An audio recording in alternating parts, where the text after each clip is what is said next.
Makanya jangan heran, Abuya Al-Imam Ahlus Sunnah wal Jamaah As-Sayyid Al-Habib Muhammad bin Ali Al-Maliki Al-Hasani, ketika beliau berada di depan kuburnya Rasulullah SAW, beliau melihat Rasulullah sedang bersama beberapa kelompok dan beberapa golongan. Abuya bertanya, ya Rasulullah, siapa kelompok di belakangmu itu? Siapa golongan di belakangmu itu? Rasulullah berkata, mereka adalah kelompok yang aku cintai, golongan yang aku cintai, kelompok yang aku rindukan dan merindukanku, golongan yang aku rindukan dan merindukanku, golongan yang aku cintai dan mencintaiku.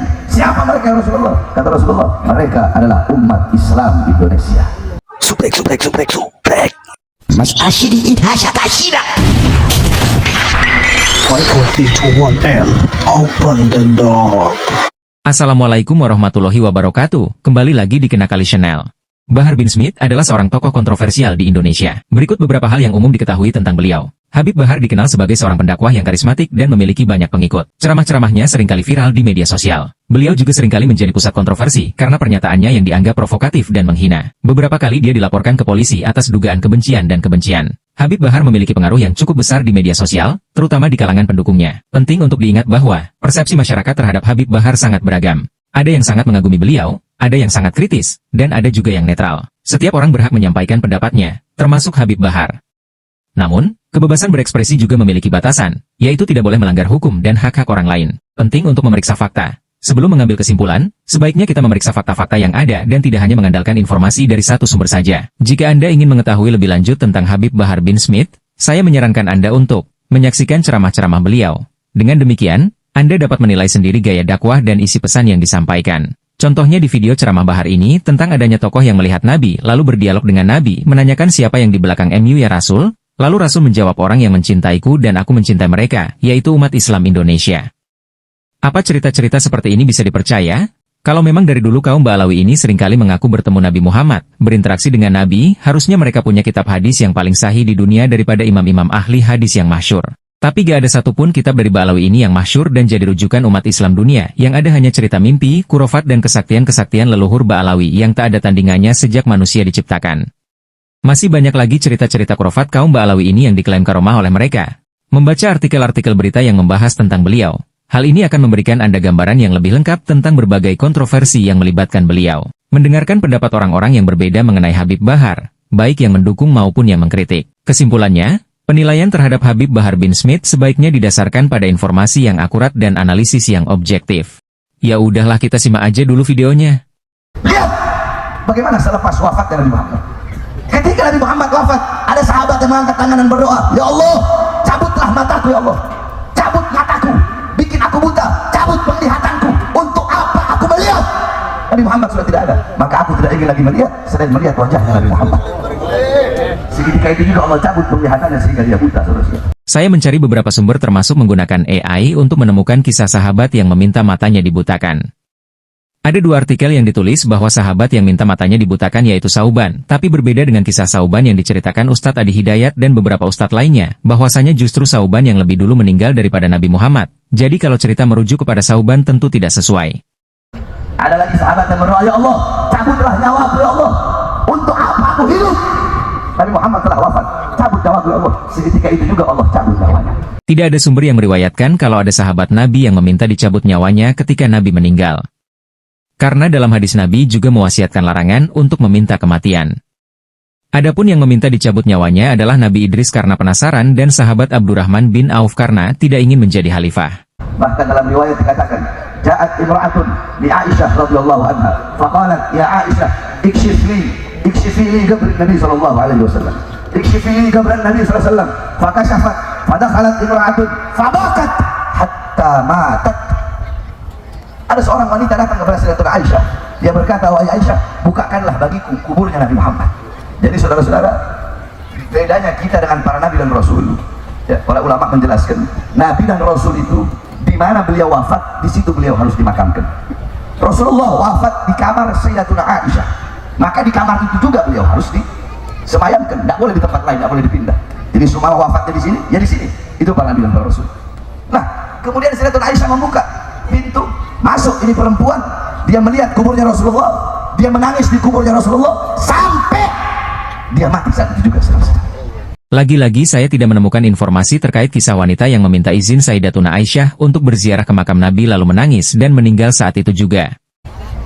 Para sahabat-sahabat Rasulullah, mereka ingin masuk surga, tujuan mereka bukan masuk surga, tetapi tujuan mereka duduk berkumpul bersama baginda Nabi besar Muhammad sallallahu alaihi wasallam. Oleh karenanya hadirin sekalian yang dimuliakan oleh Allah, banyak daripada kita menghadiri acara-acara maulid baginda Nabi besar Muhammad, tetapi pulang dia tidak menjadikan beliau sebagai uswah kita, butuah kita, teladan kita, pedoman kita dalam kehidupan kita sehari-hari. Saudara-saudara sekalian, kalian duduk di sini tidak lain tidak bukan untuk bergembira dengan kelahiran baginda Nabi besar Muhammad SAW. Di Indonesia, saudara-saudara, seluruh Indonesia, di tiap-tiap desa, di tiap-tiap gang-gang kecil, di kampung-kampung, hampir seluruh Indonesia, kalau udah masuk bulan Maulid, tidak ada negara di dunia yang lebih banyak merayakan Maulid Nabi besar Muhammad seperti negara Kesatuan Republik Indonesia. Tidak ada.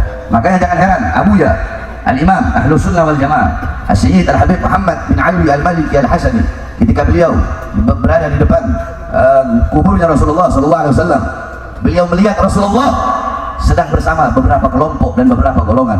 Abuya bertanya, ya Rasulullah, siapa kelompok di belakangmu itu? Siapa golongan di belakangmu itu? Rasulullah berkata, mereka adalah kelompok yang aku cintai, golongan yang aku cintai, kelompok yang aku rindukan dan merindukanku, golongan yang aku rindukan dan merindukanku, golongan yang aku cintai dan mencintaiku. Siapa mereka ya Rasulullah? Kata Rasulullah, mereka adalah umat Islam Indonesia. Entah kenapa masyarakat Indonesia mudah sekali menerima dan meyakini cerita-cerita seperti ini, entah apa pula yang menjadi dasar untuk percaya dengan hal ini. Padahal tidak ada seorang pun yang pernah bisa membuktikan cerita-ceritanya itu, dan tak seorang pun yang meyakini cerita itu pernah mendapatkan bukti kebenarannya. Bila diperselisihkan, mereka juga tidak punya alasan yang kuat atas keyakinan mereka dengan cerita-cerita semacam ini. Apa jadinya bila Dajjal berkhotbah di hadapan mereka yang mudah meyakini cerita-cerita yang tidak ada rujukannya dan justru cenderung bertentangan dengan Quran dan hadis? Tentu akan semakin memudahkan pekerjaan Dajjal dan pasukannya karena tidak perlu melakukan pembuktian, cukup berpenampilan agamis dan menunjukkan pengakuan atas dirinya dengan surah wal istifadoh. Nauzubillah min zalik, mudah-mudahan kita dapat perlindungan dari fitnah Dajjal. Kenapa saudara-saudara? Karena kalau udah masuk bulan Maulid, tidak ada negara yang lebih banyak bikin acara Maulid, yang mulai dari rumah ke rumah, dari rumah ke rumah, dari kelurahan ke kelurahan, kecamatan ke kecamatan, kabupaten ke kabupaten, kota ke kota, daerah ke daerah, seluruh Indonesia itu pasti ada merayakan Maulid baginda Nabi besar Muhammad SAW. Untuk apa? Pertama, untuk bergembira dengan kelahiran baginda Nabi besar Muhammad SAW. Nah, lantas ada orang yang bertanya, ada kelompok yang bertanya, ada golongan yang bertanya, kenapa kalian bergembira dengan lahirnya baginda Nabi besar Muhammad? Saudara-saudara, Abuya Sayyid Al-Habib Muhammad Al-Maliki kembali menjawab, apakah pantas bagi orang-orang yang berakal, apakah pantas bagi orang-orang yang beriman bertanya, untuk apa kalian merayakan Maulid? Seakan-akan dia bertanya, untuk apa kalian bergembira dengan kelahiran baginda Nabi besar Muhammad? Maka jika ada yang nanti bertanya kepada kalian, kenapa kalian bergembira dengan lahirnya Nabi Muhammad? Jawab, dalam Al-Quran Allah Subhanahu wa Ta'ala berfirman, qul bifadlillah wa birahmatih fabidzalika falyafrahu. Katakanlah, dengan karunia Allah, dengan anugerah Allah dan dengan rahmatnya, maka dengan karunia, anugerah dan rahmatnya tersebut falyafrahu, hendaklah mereka bergembira. Hendaklah saya bergembira, kalian bergembira, kita bergembira, mereka bergembira, hendaknya kita semua bergembira dengan adanya karunia dan rahmat Allah. Pertanyaannya, apa karunia Allah? Apa rahmat Allah? Para ulama-ulama ahli tafsir berbeda-beda penafsiran. Dalam kitab tafsir Jami'ul Bayan, Al-Imam Ibnu Jarir At-Tabari. Dalam kitab tafsir Ma'alimut Tanzil, Al-Imam Baghawi. Dalam kitab tafsir Ad-Durrul Mansur, tafsir Bil Ma'thur Al-Imam As-Suyuti, tafsir Madarikut Tanzil, Al-Imam An-Nasafi, tafsir Al-Imam Ibnu Katsir, tafsir Jalalain, Al-Imam Jalaluddin Al-Mahalli yang dilanjutkan oleh Al-Imam Jalaluddin As-Suyuti, dan masih banyak lagi tafsir-tafsir yang lain, tafsir Al-Kabir, Al-Imam Fakhruddin Ar-Razi. Beliau-beliau ada yang mengatakan karunia Allah, ada yang mengatakan ilmu, ada yang mengatakan akal. Rahmat Allah, ada yang mengatakan iman, ada yang mengatakan Islam, ada yang mengatakan Nabi Muhammad. Kenapa ada yang mengatakan Nabi Muhammad? Mereka pakai metode tafsir bil ma'thur. Tafsir bil ma'thur itu adalah metodenya menafsirkan ayat Al-Quran dengan ayat yang lain. Dalam ayat yang lain Allah berfirman, wa ma arsalnaka illa rahmatan, tidak aku utus engkau wahai Muhammad kecuali engkau adalah rahmat bagi seluruh alam semesta. Maka dengan adanya ilmu, dengan adanya akal sebagai karunia Allah, dan dengan adanya Nabi Muhammad sebagai rahmat Allah yang paling besar, rahmat Allah yang paling agung, rahmat Allah yang paling luhur, falyafrahu, bergembiralah kita semua dengan adanya baginda Nabi besar Muhammad. Bagaimana ceritanya ada orang beriman menanyakan kenapa kalian bergembira dengan lahirnya Nabi Muhammad, sedangkan Abu Jahal yang tidak beriman pun bergembira dengan lahirnya Nabi Muhammad. Bagaimana bisa Habib ini menganalogikan antara kata bergembira dan perayaan maulid dalam satu pertanyaan? Jelas ini logikal falasi. Pernyataan ini seakan menggiring opini jika orang yang tidak ikut perayaan atau pesta maulid akan sama dengan orang yang tidak bergembira dengan kelahiran Nabi Muhammad. Seharusnya pertanyaannya kenapa kalian bergembira tidak sebagaimana Nabi dan keluarganya juga sahabat-sahabatnya bergembira saat lahirnya Nabi Muhammad. Saudara-saudara, satu-satunya makhluk yang tidak bergembira dengan adanya Nabi itu adalah iblis. Ketika Nabi Muhammad lahir, iblis teriak sekencang-kencangnya. Kenapa iblis teriak? Karena musuh terbesar iblis telah lahir. Siapa? Baginda Al-Mustafa Rasulullah Sallallahu Alaihi Wasallam. Saudara-saudara, jangankan saya, jangankan kalian, jangankan kita umat Nabi Muhammad. Dijelaskan dalam athar bahwasanya Sayyidina Abbas bin Abdul Muttalib, beliau paman Rasulullah, pernah bermimpi berjumpa dengan Abu Lahab. Mimpinya para sahabat, mimpinya para tabi'in, mimpinya para tabi'in, mimpinya para aulia, mimpinya orang-orang soleh. Itu bisa dipakai dalam fadhailul a'mal. Itu bisa dipakai untuk targhib dan tarhib. Sebab sekarang ini kalau jangankan cerita mimpi, kita cerita karomah aja dibilang khurafat, itu orang goblok.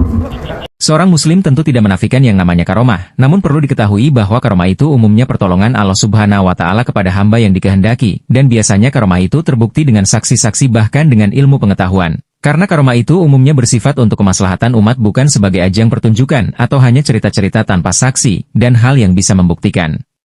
Terkhusus cerita-cerita kaum Ba'alawi yang mengklaim bisa mikraj 70 kali dalam sehari, selain tidak bisa membuktikan juga tidak bisa menjelaskan maslahat apa yang dibawa untuk umat. Cerita ini sudah jauh melampaui mukjizat Nabi, di mana Nabi hanya dimikrajkan 1 kali seumur hidup beliau, dan itu bisa dibuktikan dengan risalah yang dibawa Nabi dan maslahat untuk umat sampai sekarang. Jadi jangan menyangkal kalau apa-apa yang diceritakan kaum Ba'alawi itu adalah hurufat bukan karomah. Kita bawa hadis, oh itu hadis dhaif itu nggak boleh. Goblok, hadis dhaif itu boleh dipakai dalam fadhailul amal. Hadis dhaif itu boleh dipakai untuk tarhib, boleh dipakai untuk tarhib. Kecuali tidak boleh dipakai dalam masalah aqaidud diniyah, ahkamus syar'iyyah. Itu baru nggak boleh pakai hadis dhaif. Nah, beliau bermimpi berjumpa dengan Abu Lahab. Di dalam mimpinya Abu Lahab disiksa dan diazab oleh Allah di dalam neraka, saudara. Akan tetapi setiap hari Senin Allah ringankan azab dan siksanya. Dari selah-selah jarinya Abu Lahab itu keluar air sehingga dia diselingung dari air tersebut. Setiap hari Senin, bukan di hari-hari yang lain.